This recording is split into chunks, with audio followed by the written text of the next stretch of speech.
آزاد میډیا یوټیوب چینل ته ښه راغلاست.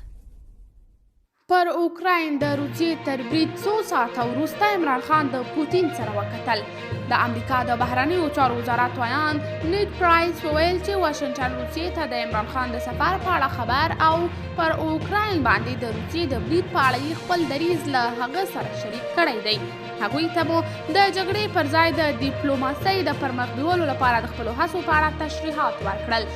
ښاغلي نیډ پرایس د چهارشنبې په ورځ د فبرورۍ په 23 وویل باور لرو چې د هر مسؤل هیواد مسؤلیت په ټوله نړۍ کې دی چې د هغه څه په وړاندې د خپل مخالفت غږ پورته کړي چې پوتین یې د اوکراین لپاره په ذهن کې لري.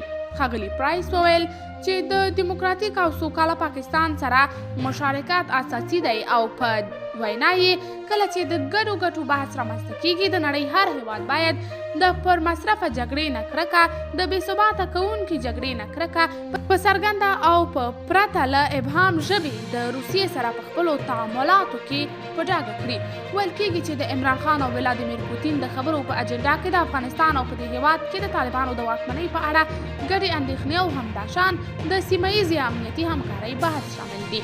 د روسیې سره د پاکستان اړیکې په څو وروستیو کلونو کې غښتلي شوي که څه هم چې روسیه د پاکستان د ګاونډي او سیال هیواد هند سره هم ژورې او لرغونې اړیکې لري.